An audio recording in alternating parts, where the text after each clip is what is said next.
Assalamualaikum warahmatullahi wabarakatuh. Apa kabar anak-anakku semuanya? Semoga senantiasa dalam keadaan sehat walafiat. Amin ya robbal alamin.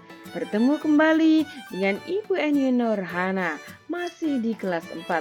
Hari ini kita akan belajar tema 2, selalu berhemat energi, dan subtema 3, energi alternatif. Anak-anakku yang ibu guru sayangi, sebelum kita mulai belajar, yuk kita membaca doa dulu agar ilmu yang kita dapatkan membawa manfaat buat kita semuanya. Yuk kita baca doa bersama-sama. Bismillahirrahmanirrahim. Rabbi zidni ilma warzuqni fahma. Amin ya rabbal alamin. Nah anak-anak, apa yang akan kita pelajari hari ini? Yuk kita lihat. Yang pertama, kita akan belajar tentang muatan bahasa Indonesia KD 3.4 dan 4.4, yaitu tentang teks petunjuk berdasarkan percobaan sains. Kita juga akan belajar muatan IPS KD 3.1 dan 4.1, yaitu tentang pemanfaatan sumber daya alam untuk kesejahteraan masyarakat. Nah, anak-anakku, pada pertemuan yang lalu kita sudah belajar tentang poster, ya, masih ingat kan? Poster itu adalah karya seni yang berisi gambar dan kalimat ajakan yang dituliskan di atas kertas berukuran besar yang digantung atau ditempelkan. Nah, dalam poster tersebut, masih ingat kan kalau kita menggunakan teks petunjuk itu? Ya tidak? Iya, teks petunjuk. Yuk kita ingatkan kembali apakah yang dimaksud dengan teks petunjuk itu. Ya, teks petunjuk atau arahan disebut juga dengan teks prosedur atau procedure text ya, kalau dalam bahasa Inggris. Yaitu teks yang memberikan arahan dalam melakukan sesuatu agar tujuan yang diharapkan dapat tercapai. Nah, serangkaian petunjuk tersebut seharusnya dapat membantu seorang pembaca untuk menyelesaikan suatu hal dengan cepat, efisien, dan sukses. Ya. Untuk menulis petunjuk, kita harus menuliskan semua detail yang diperlukan. Jika kita melupakan sesuatu atau membuat kesalahan, maka pembaca akan menjadi bingung. Jadi, gunakan kalimat yang jelas dan mudah dipahami. Oke, sekarang gunakan pedoman berikut ini untuk menulis serangkaian teks petunjuk. Yuk, kita lihat pedomannya bersama-sama. Nah, berikut adalah pedoman cara menuliskan teks petunjuk. Yang pertama adalah tuliskan sebuah pengantar dengan singkat dan padat. Ya, pengantar apa sih yang disebut dengan pengantar? Pengantar itu akan menjelaskan apa yang akan dipelajari pembaca dalam petunjuk tersebut, sekaligus akan menggambarkan garis besar dari prosedurnya. Dan pengantar ini harus ditulis dengan bahasa yang jelas dan sederhana. Oke. Judul juga harus memberikan gambaran dari apa yang dijelaskan di petunjuk kita.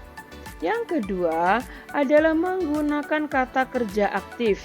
Ya, petunjuk harus selalu menggunakan kata kerja aktif dan deskriptif atau menjelaskan.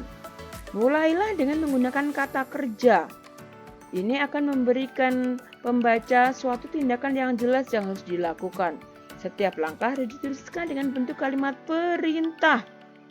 Misalnya, iris, kemudian masukkan, kemudian tekan, kemudian blender, kemudian finish atau selesaikan. Ya, itu adalah contoh kalimat perintah. Ya, ketika memberikan definisi atau penjelasan, gunakan gaya bahasa yang deskriptif, ya, sejelas mungkin. Dan gunakan juga gambar dan diagram bila perlu.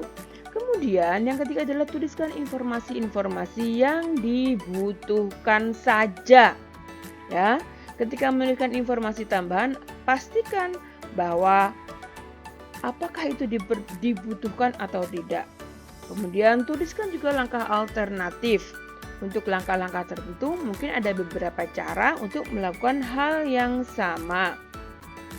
Jangan sekali-kali menambahkan informasi yang tidak dibutuhkan, karena itu akan membuat pembaca bingung dan menyulitkan mereka dalam mengikuti petunjuk.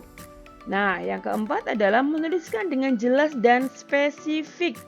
Ya, ketika menuliskan petunjuk sejelas mungkin. Jabarkan apa yang persis dilakukan, termasuk ke arah mana mereka misalnya harus berjalan, ke arah berapa meter mereka harus berjalan, ya. Berapa gram tepung terigu yang akan dimasukkan ketika membuat kue, ya jelaskan dengan persis. Pastikan langkah-langkah yang ditulis itu bisa dengan mudah dipahami dan dipantau. Yang kelima, gunakan penanda urutan dan hubungan waktu.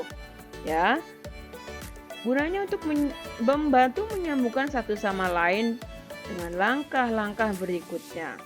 Misalnya, langkah yang pertama, first, yang pertama apa, yang kedua apa, ketiga apa, dan seterusnya. Sehingga ide-ide akan tersambung. Nah, bisa dipahami? Oke, sekarang mari kita lihat contoh berikut ini. Nah, di sini kita akan membuat baterai alami dari jeruk lemon. Kita lihat, pertama kali kita tentu akan menjelaskan dulu apa saja bahan-bahan yang dibutuhkan. Ya, di sini ada lemon, kemudian ada lampu LED, kemudian ada uang, kemudian ada paku. Nah, yuk sekarang kita lihat lebih lengkapnya di halaman slide berikut ini. Oke, baterai dari buah lemon, baterai alami dari buah lemon. Mengapa buah lemon itu bisa menjadi sumber energi? Yuk kita lihat dulu deh, ya. Alat dan bahan yang pertama adalah jeruk lemon, kemudian ada pisau, kemudian ada uang, koin, kemudian ada lampu LED, ada paku, dan ada alligator clip atau penjepit buaya gitu ya. Nah, sekarang yuk dilihat bagaimana langkah-langkahnya. Oke, perhatikan dengan baik. Langkah yang pertama adalah gunakan pisau untuk memotong celah sesuai ukuran koin di keempat lemon. Yang kedua, masukkan setengah bagian koin ke dalam celah lemon yang telah dipotong. Yang ketiga, tancapkan paku ke masing-masing lemon. Pastikan paku dan koin tidak saling menyentuh. Yang keempat, hubungkan keempat lemon tadi dengan menggunakan alligator clip. Setiap alligator clip harus menghubungkan paku dan koin pada lemon. Pasang ujung terakhir alligator clip pada lampu LED dan lampu LED akan menyala. Untuk lebih jelasnya, lihat video berikut ini.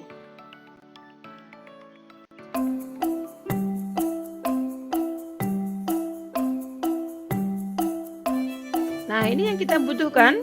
Ada pisau, alligator clip, mini LED light, lemons, uang, pisau. Kita pisaukan, kita potong sedikit, dan kita masukkan uang. Kemudian kita masukkan pakunya agak berjauhan.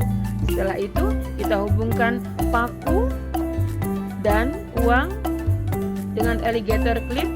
Ya, jangan sampai bersentuhan. Awas, perhatikan.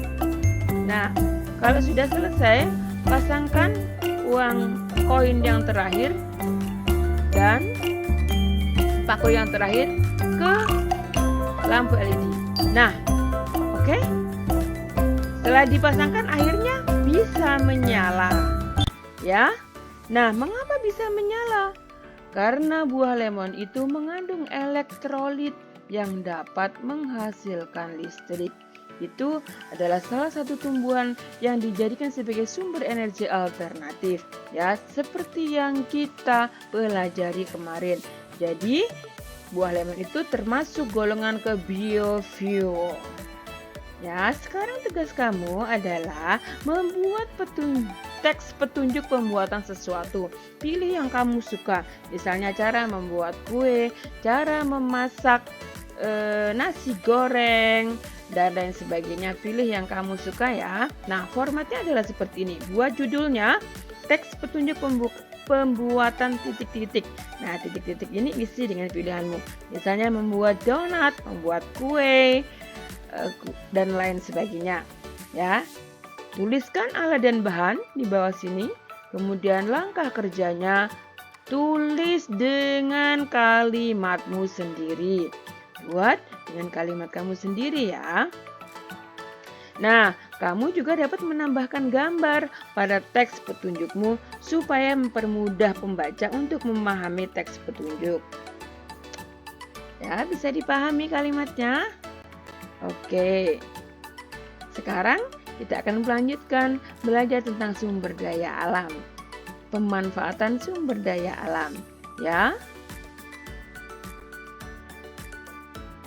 Nah, lemon yang kita tadi buat itu merupakan salah satu sumber daya alam yang sangat kaya di bumi ini. Ya, bagaimana pemanfaatannya? Mari kita lihat berikut ini. Nah, di sini Bu Guru akan menjelaskan tentang pemanfaatan tumbuhan jarak. Buah jarak itu kita lihat dulu seperti apa sih buah jarak itu? Nah, ini adalah buah jarak. Buah jarak banyak tumbuh di daerah tropis seperti Indonesia ini. Buah jarak itu menghasilkan minyak jarak. Ya, digunakan sebagai bahan bakar atau biodiesel ya. Kemudian minyak jarak itu juga dimanfaatkan untuk membuat minyak rambut dan minyak pijat. Nah, tumbuhan jarak ini mudah dibudidayakan. Nah, pemanfaatan minyak jarak itu memberikan dampak positif bagi kegiatan ekonomi masyarakat. Kegiatan ekonomi apa saja yang terdapat dalam pemanfaatan minyak jarak ini? Yang pertama, pasti ada petani yang menanam minyak jarak. Dari kegiatan ekonomi ini petani akan mendapatkan uang, ya, akan mendapatkan hasilnya. Pun ketika minyak jarak diolah menjadi bahan bakar dan juga menjadi minyak rambut dan minyak pijat, maka akan ada orang yang membuat minyak tersebut, akan ada orang yang mengemasnya, akan ada orang yang membuat botolnya. Nah, dari situlah timbulnya dampak positif. Kegiatan ekonomi berjalan, ya, dan orang-orang bisa memenuhi kebutuhan hidup mereka untuk kesejahteraan mereka. Yuk, sekarang kita lihat lagi yang lain. Pemanfaatan sumber daya apa lagi ya? Nah, yang pertama kali kamu lihat, coba tebak itu gambar apa ya? Iya, ini adalah gambar sagu yang berasal dari Papua. Nah, sagu ini adalah salah satu makanan pokok. Makanan pokok suatu daerah di Indonesia itu berbeda-beda sesuai dengan keadaan tempat dan budayanya. Dan makanan pokok itu berasal dari tanaman baik dari serealia seperti beras, gandum, jagung maupun umbi-umbian seperti kentang, ubi, jalar, talas, dan singkong. Nah, yang berikut ini adalah sagu. Sagu itu biasanya digunakan di Maluku dan di Papua. Ini adalah contoh pohon sagu. Ya. Nah, kita lihat ini masyarakat yang sedang memanfaatkan pohon sagu tersebut, mengambilnya. Masyarakat di kedua wilayah ini, di Maluku dan Papua, mengkonsumsi sagu sebagai makanan pokok karena wilayah tersebut memang kaya dengan tanaman sagu. Diolah menjadi apa ya? Bisa menjadi bubur sagu dan banyak lagi. Oke, sekarang mari kita lihat pemanfaatan sumber daya alam di daerah yang lain. Ada singkong. Nah, ini adalah tanaman singkong. Bagi anak-anak yang tinggal di pedesaan, pasti kamu sudah sering melihatnya. Nah, bagi yang tinggal di perkotaan, mungkin kamu belum pernah melihatnya. Ini adalah tanaman singkong, ya, umbi-umbian. Nah, di Desa Cirende di Cimahi, Jawa Barat, singkong itu tumbuh subur di sana. Sehingga masyarakat di daerah ini menjadikan singkong itu sebagai makanan pokok mereka. Mereka mengolah singkong itu menjadi tepung atau beras singkong. Ya, sego singkong ini menjadi beras singkong dimakan sebagai pengganti bahan makanan pokok nasi atau beras. Nah, singkong itu bisa juga diolah menjadi keripik.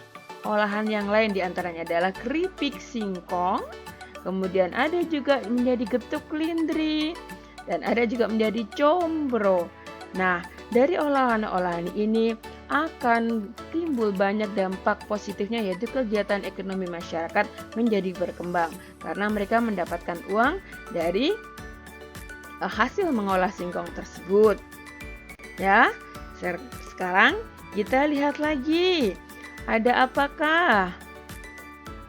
Iya, ada nasi jagung atau sakelan. Nasi jagung di Desa Sigedong di Temanggung, Jawa Timur itu dijadikan sebagai makanan pokok mereka, seperti halnya nasi beras pada masyarakat lain. Mereka merasa belum makan jika belum menyantap nasi jagung. Bahkan menurut mereka, nasi jagung lebih memberikan tenaga dibandingkan nasi beras. Oke, enak sekali kelihatannya. Ini nasi jagung, Bu Guru pernah makannya, enak sekali. Masya Allah. Sekarang ada juawut atau jumawut yang ada di Biak Numfor atau di Papua. Jumawut itu adalah sejenis tanaman serealia atau seperti gandum gitu ya.